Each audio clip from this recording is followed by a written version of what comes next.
All right, man. Welcome to the introduction for Crow 777 Radio, episode 114. I have Jason Lindgren with me. We're going to tackle a very hard to research to any degree that matters subject called cymatics, which is basically, for the scope of this discussion, taking waves like audio frequencies, which you normally couldn't see, and making them visible. Now, we cover quite a bit of ground here, and we have an announcement at the end of the first hour where we've gotten a very spectacular guest. So those who make it through will get that introduction, and it will cap our law series, of which we've done 4 episodes. But anyone can go out right now on YouTube and look for examples of cymatics being done. Basically, it's a steel or a metal or a glass hard surface plate with a frequency fed into it and some medium like sand put on top, which forms geometric patterns, proving, in fact, that waves create form. But there's much more to it. We will get into this in this episode, and this is a very critically important topic, and it's gotten so hard to research this topic, and I'm not even kidding.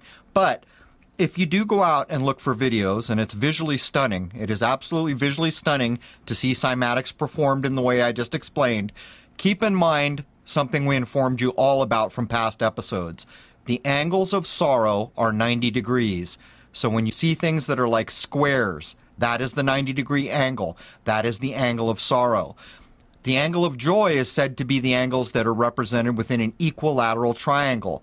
So when you go out and you see the cymatic shapes, the reason I'm pointing this out is because there are a number of videos that show the difference between the 432 tuning in music and the 440. So many people coming in to defend the 440. I'm here to tell you cymatics proves what we've been talking about here.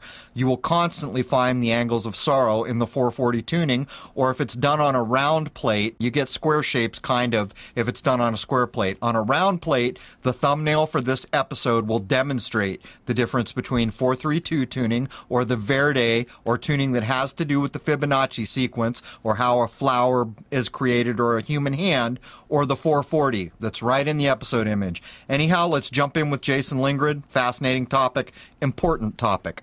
Cheers. All right, man. Welcome to Crow 777 Radio. This is episode 114. I have Jason Lindgren with me. Today we're going to talk about a thing which will be very difficult for the average person out there to look into just because the topic has been obscured. It's a thing that has been known about since time immemorial, and I'll try to demonstrate that as we go through, clearly all the way back to the Hermetic ideas that we've covered. The idea of vibration will be key in this, the idea of polarity and the idea of rhythm, among others. This is cymatics. And to give people a clue, cymatics is basically, if you go on YouTube, what you will find is people are basically taking metal or glass plates, putting some medium like sand on the glass plates and putting a vibration frequency through. And guess what? Form is made. You can pile a mound of sand in the middle of these plates, quickly hit it with some frequency, and form is created. Think about what we're saying. But anyhow, welcome, Jason. Good morning, Crow. Since it is so difficult to do any research that matters on the internet on this topic, I'm going to read from Hans Jenny's book, Cymatics, just to put people's mind in a proper frame. Here we go. In the vast spectrum extending from gamma radiation through ultraviolet and visible light, which is the light our eyes see, to infrared. Infrared people might think of as heat rays, to the electric waves, which would probably encompass microwave and radio waves. Hint, hint, hint. That's what we're talking about here. Anyone can grab a search engine, go look at these waves. And so the interesting thing that people need to keep in mind is this does not encompass everything, but it's damn near the everything we talk about. And what this is going to cover is how form is created flat out with waves. And this harkens back to people like, who's the electrical genius, Jason? Nikola Tesla? No. The guy that's on, Nikola Tesla, if there ever was such a man. But the gentleman who is on YouTube now that had been marginalized so heavily by the powers that be. Eric Dollard. There he is, Eric Dollard. Even in Dollard's work, he will tell you flat out that the same problems that existed in understanding electricity, which is part of the wave spectrums I just defined, are the same problems that don't get taught to electrical engineers here today.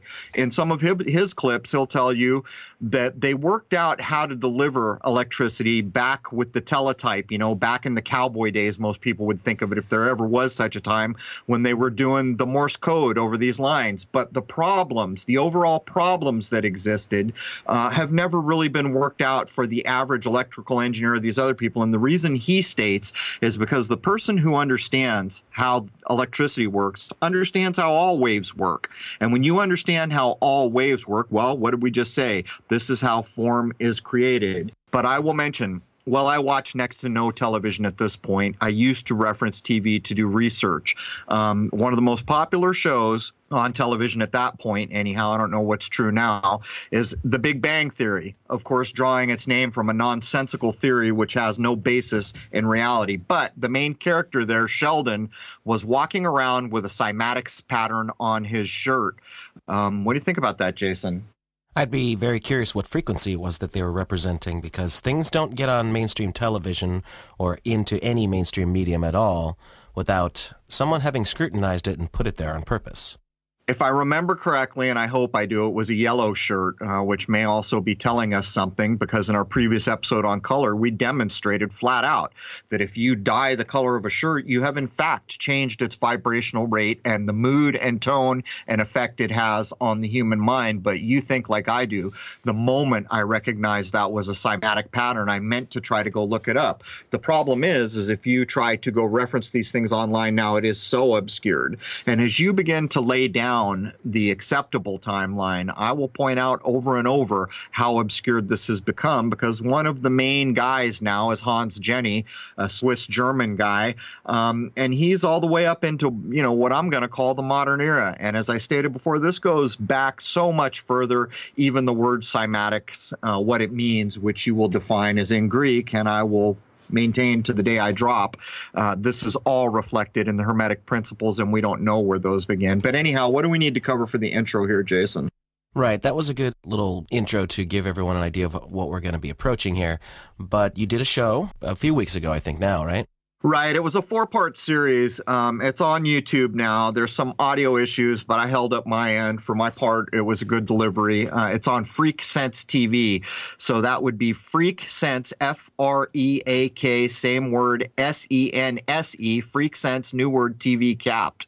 You can find it there. It was a 4-part series he's done. I haven't had time to listen back to much of it, but I delivered on my end. What else? Do we want to mention anything about the movie here? Just that it's coming along. So just so people understand, this is Shoot the Moon movie that Jason's making based on my 4 years of telescopic observation. It will precede the October 2013 date where I started my YouTube channel, all the way back to 2012 where I accidentally filmed probably the best example of the lunar wave. We'd also like to mention a gentleman, a fearless man, a living man in Scotland who we have referenced before. We did a 4-part series on law, and it lit up every forum that I run in a major way. People are very into this. I even went out into the world and by chance bumped into people, everyone thinking about common law right now for whatever reason. Clearly it's in the overall human consciousness right now for some reason. But we did the 4-part series on law, and lo and behold, Mr. Robert Sproul in Scotland, YouTube channel Rob S, R-O-B, new word, E-S-S, set up a common law court. This brave man has stood in front of the judge many times, which you can see on his YouTube channel. He's been marginalized, basically. So what they did is what I guess all human beings used to do when at a time when we were much more free. They set up a common law court. Hell of a thing, and we're hoping we'll talk to him soon. Anything else you can think of, Jason? Go on Rob S.'s channel and just try and get through some of the videos. See the things he's doing. He's challenging the law, and he's winning. He knows what he's doing, but I will point out for the American listeners, this is kind of the worm turns here. We're covering all this law, and people are coming in from Europe saying, well, how does that apply to us over here? Well, here's Rob. He's in Scotland, and apparently Scotland has a very unique concept of common law that is peculiar in some way, I think, to Scotland. So when he does the last clip where he informs everyone that they set up a common law court of the people, by the people, for the people. And I know a lot of people out there won't like the term people. That's a lot of peoples. I apologize. The vocabulary I have is the vocabulary I have. Point here being is if truly a common law court is a court of record, what's going on there can't be ignored, I would estimate. So we will see what happens, and again, we will try to cover it. What's next, Jason? I think we're good. Let's move on. All right, just so we can be clear, the word cymatics, Cymatics, Jason will define in a minute, but if you go on YouTube and look it up, you will find examples of people doing just what I said. It's very visually stunning, where they put up a plate with some medium on top of it, they blast it with a frequency, and all of a sudden form is made where no form existed. The problem is they're not really explaining what it means. And so as we get into this right now, I will say flat out, what you are watching is form being created out of thin air, seemingly. And when I explained to you earlier the range of what I will call waves, which is what science in the West calls everything from gamma all the way to the other end, you can go look it up online. This is a heck of a thing. It's been known for a long time, and it goes to show you what modern science has done. So let's start just with a simple definition of cymatics for everyone out there. The study of visible effects of sound and vibration. The word cymatics comes from the Greek word kouma, meaning a wave, surge, or billow. The word cymatics was originally coined by Hans Jenny, a Swiss follower of the philosophical school known as anthroposophy. And just for everyone out there who doesn't know what that is, anthroposophy is a formal educational, therapeutic, and creative system established by Rudolf Steiner, seeking to use mainly natural means to optimize physical and mental health and well-being. So you'll see later in the timeline, this Hans Jenny character, the Swiss German I think he is from the modern era. And when you go online to look up books on cymatic, this is the main one they're willing to show you. And I got it. And I read it cover to cover. And it's a hell of a thing. They have taken this ancient thing that has been known for Lord knows how long on how form is actually created, and they put it in a new language. You know how in the last 4 episodes we've talked all about legalese, how they invent a language so the average person has no idea what's being said? Science is no different. When I read this book, I know enough to understand what was being said, but the language used is so obscuring for the average mind that wants to know something. And this is what's happening. And I will maintain this has been known for such a long time before Hans Jenny. We're going to, tap Galileo Galilei, which I have real problems with, in the 1500s, but it goes back way the hell before that, and I would point out anything about Galileo is coming to us through the church.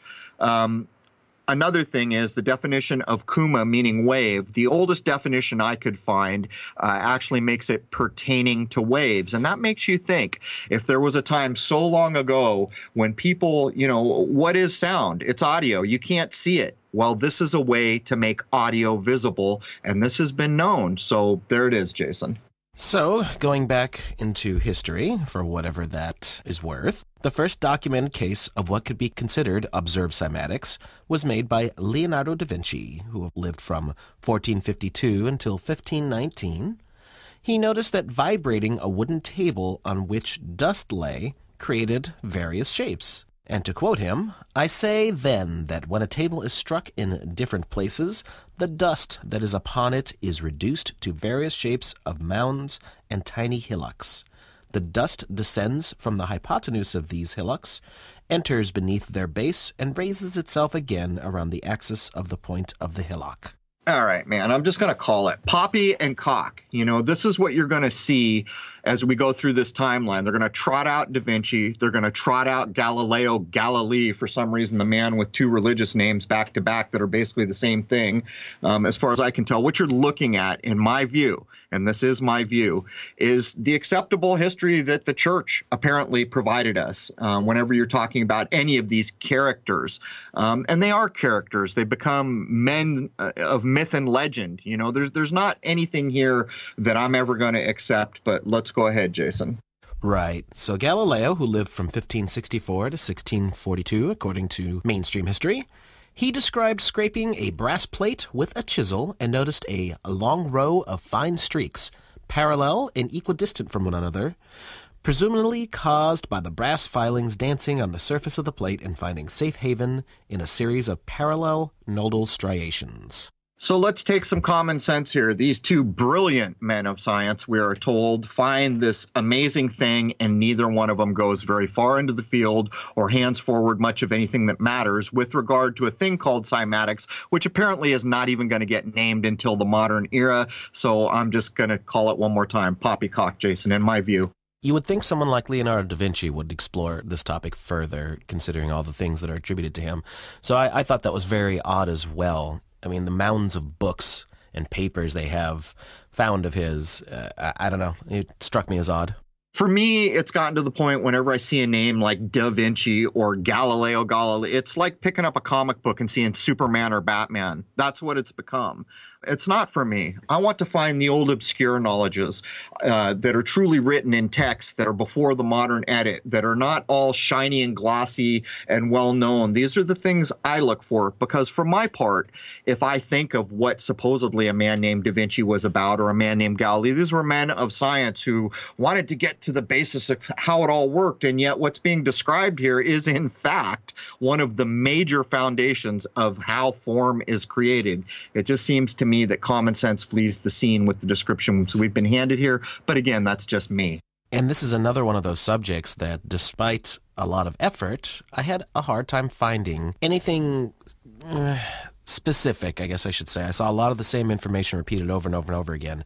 And I don't doubt that there's way more information out there. I mean, the internet is massive at this point in the year 2018, and I should be able to find just about anything on anything, and I seem to have trouble despite using different search engines. So I wonder if this is another one of those subjects that the powers that be don't want us to be able to delve into very heavily. Of course it is. I think that Dollard has it spot on. The person who truly, wholly understands electricity understands any kind of a wave. And then when you understand any kind of a wave, what cymatics begins to demonstrate is this is how form is created. From a pile of sand randomly thrown onto a plate instantly into what some might describe as sacred geometry, but form. And there's a lot more to it when people go to look at the examples. You know, I would give a source, but I don't want to ruin the source, Jason, so I'll let you go on for here. Next, let's talk about a man named Robert Hooke, who lived from 1635 until 1703. He was an English natural philosopher, architect, and polymath. On July 8th, 1680, they say he was able to see the nodal patterns associated with the modes of vibration of glass plates. Robert Hooke ran a bow along the edge of a glass plate covered with flour and saw the nodal patterns emerge. All right, so I think what they're talking about here is a violin bow. There are other examples online of you can find of people using a violin bow on some kind of a hard metal or glass plate to create the frequency, which is going to create the form out of sand. Now, if I understand the cymatics book that is so heavily engaged in scientific language, using $110 words where they only needed a nickel word all the way through it, the idea of nodes is the lines that are being made when you look at the cymatic patterns. That is where the vibration is least. In other words, where the open areas in the middle is almost, you could think of it as pools of vibration.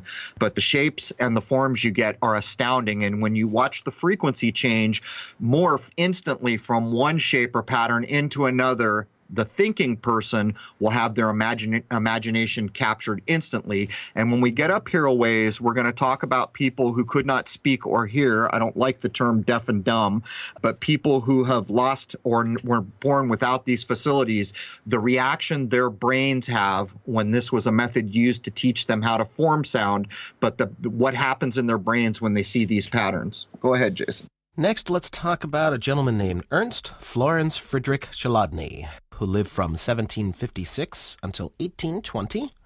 He was a German musician and scientist, sometimes known as the father of acoustics, and almost certainly had access to Robert Hooke's work, but it is Chladni who history has chosen to acknowledge for his major study of this kind of phenomena. He used a sand-strewn brass plate, excited once again by a violin bow. Since brass is a highly resonant material, he found that a large number of archetypal geometric patterns could be created depending on where on the edge of the plate the violin bow was drawn. These patterns are now known as Chladni figures. So this tells you the truth right here. Chladni, who history has chosen to be the acknowledged individual. And if you go online and you are able to find some tables of the patterns, almost certainly it will be the Chladni figures that you see, and they are very simple. And again, I'm calling poppycock from common sense. If you were a man back here in the 1700s who found these patterns, wouldn't you have taken it further and further? Wouldn't you have gone beyond a violin bow? Wouldn't you have realized that you could use liquids and all these other things? Wouldn't there be a heck of a lot more offered? So again, to me, this looks like the total obscuring of a very important thing to know here called cymatics.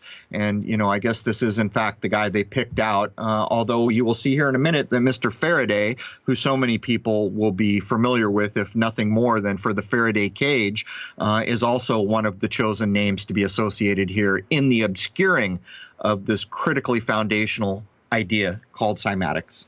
So yes, Michael Faraday, who lived from 1791 until 1867, he was an English chemist and physicist, and he studied what he termed crispations between February and July 1831. His diary records many experiments in which he studied the effects of vibration on water, oil, and fine grains. Michael Faraday was fascinated by these phenomena and always sensible of good demonstrations to his audiences at the Royal Institution.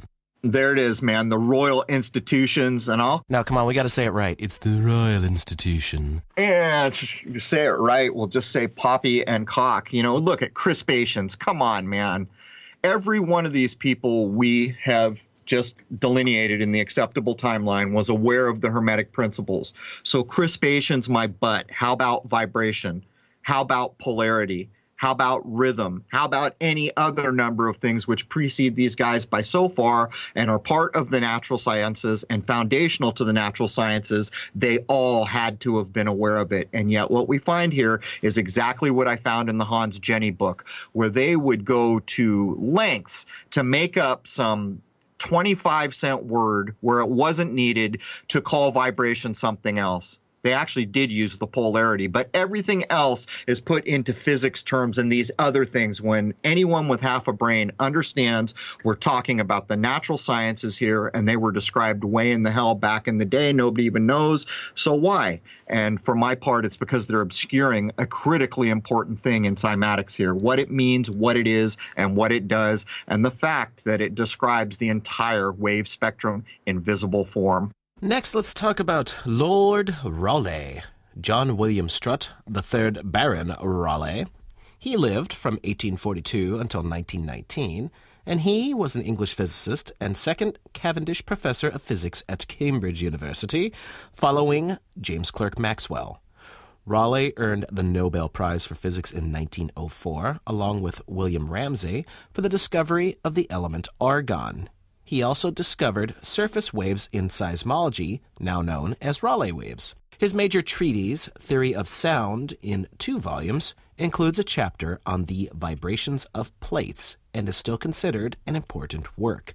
In it, he explored modal phenomena in depth, now part of the emergent science of cymatics. So it was a seminal, important work. Well, then why can't we go on the internet and find out all kinds of information about this important work covering cymatics? And I'll say for the record also, Nobel Prize, nonsense. There's nothing Nobel about it. These are the guys that are held up. But, common sense tells us if his major treatise on the theory of sound is such a seminal foundational book, I will ask openly again, if it's so damn important, why can't we go on the internet and look up endless information about it? In fact, what we find is very low-level information and very limited reading on the topic that matters.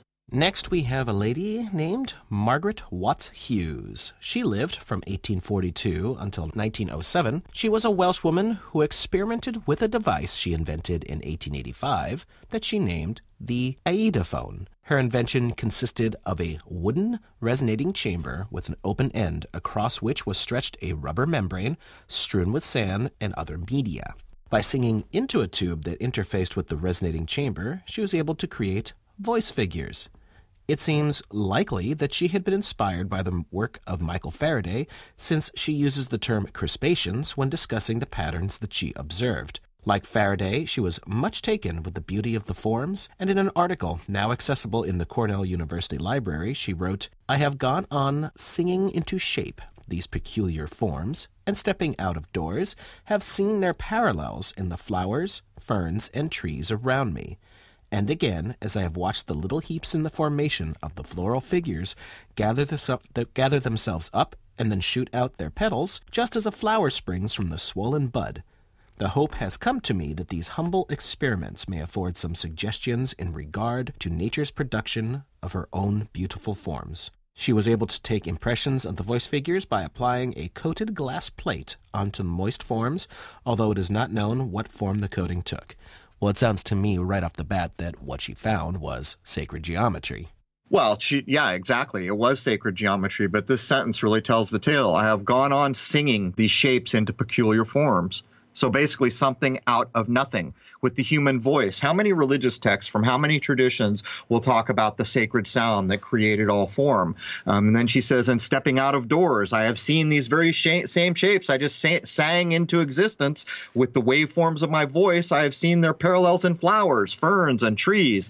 You know, this is the Fibonacci idea and so many other things. But again, Jason, there are actually a number of devices, this one, the iDophone, I guess it's called, that do the very same thing. But think about what we're saying here. If we accepted that this is the first person who ever did this, which I don't accept, this is the first time the human voice was, the pattern that the human voice makes when it is speaking was actually seen in physical form. In other words, if we were to get one of these devices and say A, E, I, O, U, each one of those vowels would be instantly recognizable as an actual geometric shape in this world. In other words, each of those spoken tones creating form.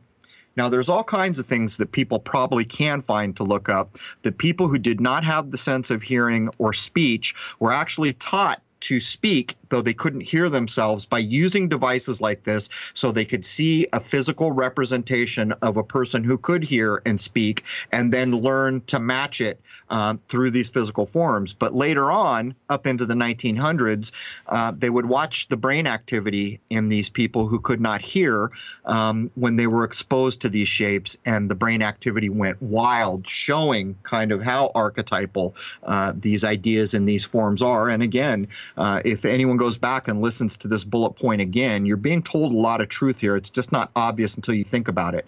They're basically saying the human voice created forms that I can go out and see in nature. It's how a tree grows. It's how a flower is made. If you reference our older episodes on color and alchemy, you will see the alchemist going into the garden, recognizing instantly from a flower that has 5 petals that is purple, all these characteristics he could know, from vibrational rate to gender to polarity, all these things. This is what is creating it. This is what is creating it. Anyhow, Jason. And once again, I'd like to point out that someone like Leonardo da Vinci, I would think, with his background, would understand that what he was seeing was tied in with sacred geometry, the golden ratio, the Fibonacci spiral, all that, because he understood those concepts very, very well. Or supposedly, he did anyway. So it's a very curious thing. Well, we all know that that's not true, because Mr. Da Vinci, the ultimate naturalist, ultimate scientist, what he wanted to do was make the first army tank, the first machine gun, the first machine arrow launcher, all these other things attributed to him that have to do directly with war. This is the acceptable history. And I will point out once more for the record, history is his story. And that's what it is, man. It's a story. Go ahead, Jace. Might be interesting to take a stab at Mr. Da Vinci one of these days as well. Yeah, we could, but I mean, people would probably get very bored of hearing me say nonsense. Next, we have a nice lady named Mary Desiree Waller. She lived from 1886 until 1959. She was the daughter of a famous English physiologist, August D. Waller. Mary Waller became professor of physics at the Royal Free Hospital Medical School in London. She became fascinated by Chladni's work and recreated all the forms he discovered, taking his work to a higher level. Her book, Chladni Figures, A Study in Symmetry, was published posthumously in 1961 and includes details of her novel method of exciting plates employing solid carbon dioxide chips. She approached the subject of Chladni figures with scientific rigor, and her work represents a rich resource for students of this branch of acoustics, including some of the mathematical equations that describe the phenomena. Well, here's the first problem, scientific rigor, right? We're going to force it into the most materialistic thing of the modern age called science. Well, I'm sorry here. A study in symmetry, really? No. How about a study in the creation of form, where form did not previously exist? That's the foundation of all things that have form. And for my part, these little bullet points that are in the acceptable timeline are all there to convince us that science is the be-all and end-all, and yet the very study of cymatics proves flat out that it's not. In science, the materialistic science, if it can't be seen, weighed, measured, tasted, proven to be material in some way, it's not recognized. And yet the very idea of cymatics is things like, guess what? I can speak and my voice can create form. This harkens back to the idea that all of our minds are creating this place. That's where it goes. Science will never recognize these things, I would point out. Next, we have the aforementioned Hans Jenny. He lived from 1904 until 1972. He was a Swiss medical doctor and scientist who studied visual sound intensively. Jenny published his first volume, Cymatic, in 1967 and his second in 1972, the year he passed away. Jenny coined the word cymatic, which is cymatic in English, from the Greek kuma, meaning billow or wave, to describe the periodic effects that sound and vibration has on matter. His 2 volumes are rich sources of cymatic imagery, which he observed and described in great detail, although leaving scientific and mathematical explanations to other scientists who had come after him. Jenny invented what was called the tonoscope, a device similar to Margaret Watt's Hughes iodophone, but including an electromechanical transducer to excite the membrane. He was also the first to suggest that such a device may one day assist deaf individuals to acquire speech. Jenny also excited steel plates using piezo crystal elements driven by an electronic oscillator, devices that were not available to Margaret Watt's Hughes and other acoustic pioneers of the past. The piezo crystal transducers were able to excite the plates in a wide range of frequencies, including high audible frequencies, resulting in the formation of complex sand pattern forms. And piezo crystals, for anybody who doesn't know, are things that are actually used in guitar pickups, normally for acoustic guitars, for their bright, clean, crisp sound. Boy, I wonder if the understanding of cymatics had anything to do with the development of the electric guitar pickup, Jason. Here in this bullet point, 1904 to 1972, is Hans Jenny, the man that the modern idea of cymatics is going to be pinned to. As I mentioned now, if you go to places like Amazon to find materials, his book, or the redo of his book, is going to be one of the main things that is offered you. And as I pointed out before, it uses all this language that is unnecessary and very confusing for a person who doesn't have a PhD. And I'm not even kidding. It's beyond the pale. And here, for the umpteenth time, we're talking about a very ancient thing. This has been known all the way back. And in my view, people like Hans Jenny are just obscuring what is known. And as we get further into the timeline, you're going to find out that cymatic patterns have been hidden all over the place, even in that, what's the name of that chapel, Jason? I think we cover it, Rosslyn. Rosslyn Chapel, yes. Yeah, I've had problems with that place. The quality of the stone carving is very low compared to other things we can compare it to. But nonetheless, we see cymatic shapes put into these things. Why is it a hidden thing? Because it's an important thing. Following Hans Jenny, which is, again, 1904-72 is his stated lifespan, we should talk about a few things. The piezo crystal, you pointed out, here it is already into electric guitars. I forget when Les Paul put together the first electric guitars, but these things clearly had to be known. But what are we talking about here? We're talking about whoever truly the first individual who discovered the idea of cymatics. For the first time, sound had become visible. Now, even if you set all that aside, because a truly scientific mind, if you want to use a normal term, or naturally scienced mind would have instantly recognized, wait a minute, I see the shapes of flowers and all these things. It would have been a big deal. But even if we pull away from that and let's look at something like aircraft manufacturing, where you have to know the structural integrity, cymatics proves flat out the structural integrity of anything. So it has to have been used on some level just to show where there are flaws in any hard material.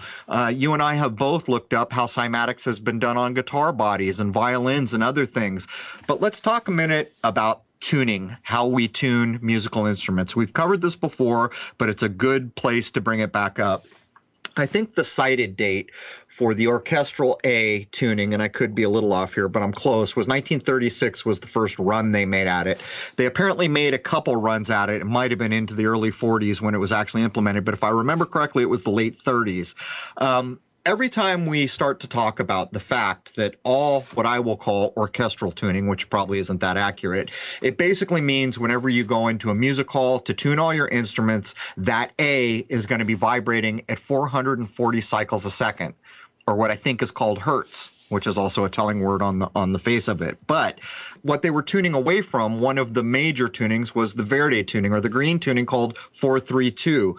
Endlessly, people have come in to defend the idea of 440, and yet Cymatics, Jason, proves outright what is going on in that tuning shift. We're only talking about 8 cycles a second here, the difference between 432 and 440. Yet and I will show again in the thumbnail for this episode what it looks like in cymatic patterns and sacred geometry when 432 is audibly transformed into a visual meaning and what 440 is.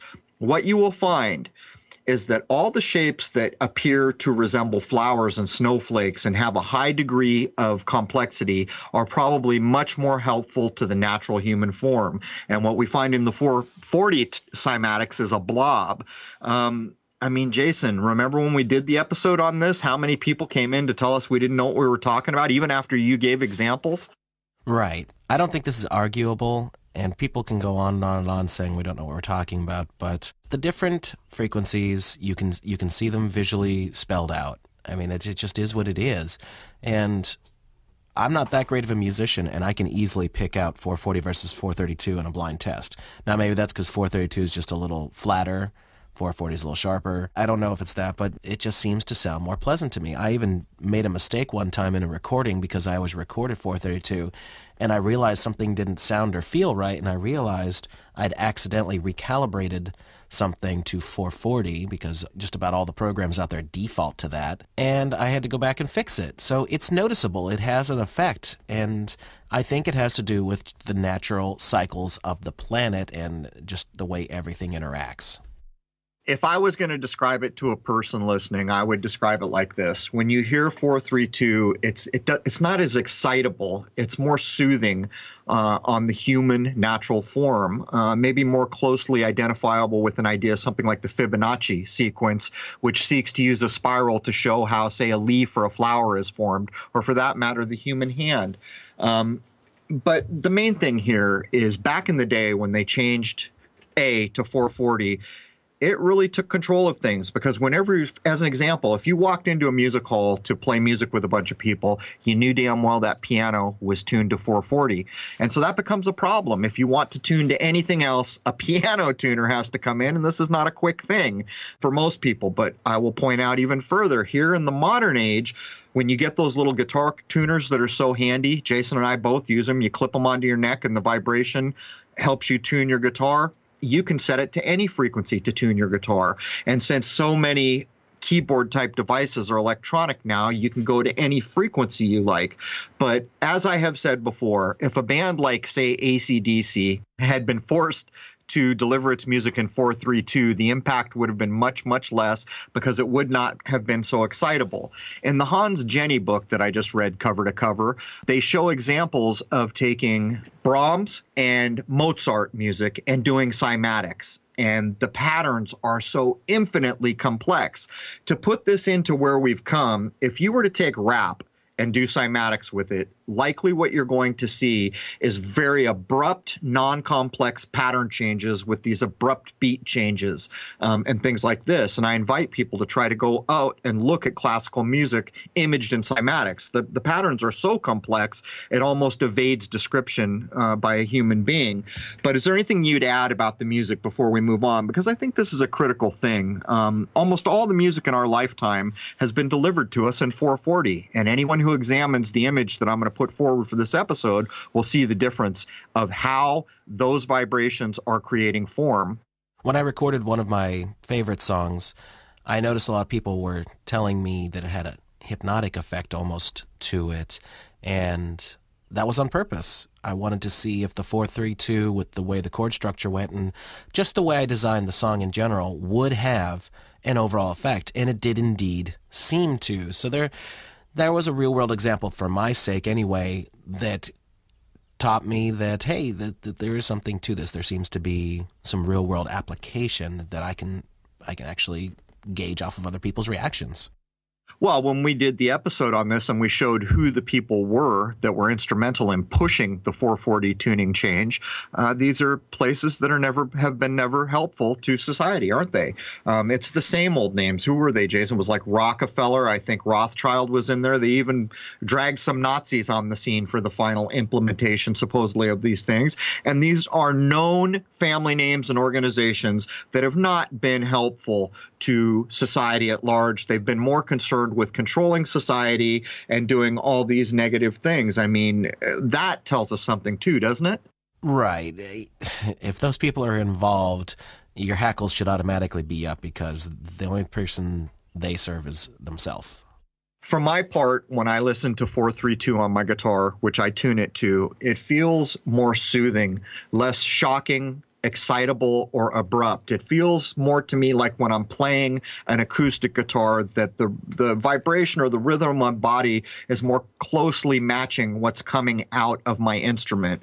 And to me, that's not an arguable point, but hopefully people will look at the image to this episode and see flat out that if you accept the idea that things that take on like a snowflake shape or a flower shape or a very complex shape, these are what I guess I could describe as higher-minded vibrational rates. And when you look at the opposite of that, the opposite thing is going on. Anyhow, back to you. So what I'd really like to do at some point is pull out, who knows, maybe my Telecaster, throw a nice overdrive on it, and actually hook it up to one of these Cymatics devices and see what happens when I strum chords tuned to 440 and then strum chords tuned to 432. I'm very much guessing that we would see a substantial difference. There is no doubt. And not only that, in the readings that I just did, you can put two tones at once and you can offset so that the waveforms would either be in sync or against each other. But it's almost like the idea of putting together a chord, right? 3 notes makes a chord. All these things were done in Cymatics. But again, I think it was the 1700. I'm trying to remember the quadrivium from so long ago. I haven't read it in so long. There's another device that shows how to do this mechanically. It's called a Harmonic Graph. And what it basically is 1, 2, or 3 pendulums. And if everyone knows what a metronome is, it's the thing that goes click, click, click, click, click to help you keep time if you're playing piano or something. And you shorten the rate, which is the exact same thing as putting a finger on a guitar string and shortening it so the pitch gets higher. The pendulum will go quicker. The Harmonic Graph puts pens or pencils over paper with 3 pendulums, and it's probably the forerunner of what we call a spirograph today. But these things were known, and not only were they known, they were way in vogue before the modern era. And as we move on, you'll see, and anyone who goes out to do a search return will see how hidden this critically important idea is. So to finish up some more information on Jenny, in his Cymatics, we find images of his work demonstrating the increase in geometrical complexity in matter that occurs with an increase in vibration. So what starts out as a relatively simple and spare pattern in your lower frequencies will grow in detail and complexity as the pitch increases, while still retaining the same basic theme. This makes some sense in that the higher a frequency rises, the more informational complexity it can code for, and the more complex the data, the form, or the geometry will become. Frequency determines form. As vibrational frequencies shift, they move through harmonic gradations within what's called the ether. These gradations work as noted, as do the harmonics of music. They are octave-based. So For all the people out there that are musical, most of what we just said, you'll understand it instantly. For those people who don't play a musical instrument and these kinds of things, a piano has 88 keys. I think it's defined as 7 octaves on most pianos. I suppose there's a few out there that might have 8 octaves. What an octave is like if I take a low, boom, boom, boom, and that was A, and I go up to the next A where the vibration is getting higher, that is an octave. And so basically in cymatics, it can be shown that the complexity doubles in a systematic way. In other words, if the low vibration was a 4-pointed object, it would probably turn out to be 8-pointed or 12-pointed. This kind of idea where 2s, 4s in the initial thing are replicated out. But, you'll even notice in my last image for the last episode, I included the idea of musical thirds, where a major third, the ratio that we're talking about is 4 to 5. Well, that would result in a 9 in basic numerology, yet a minor third is 5 to 6, which is 11. And minors always make things sad. And what I was doing there was comparing what cymatics shows us with the idea of 9/11. And I did it through minor thirds. And since there are 2 thirds, that would be represented as 33 in a way.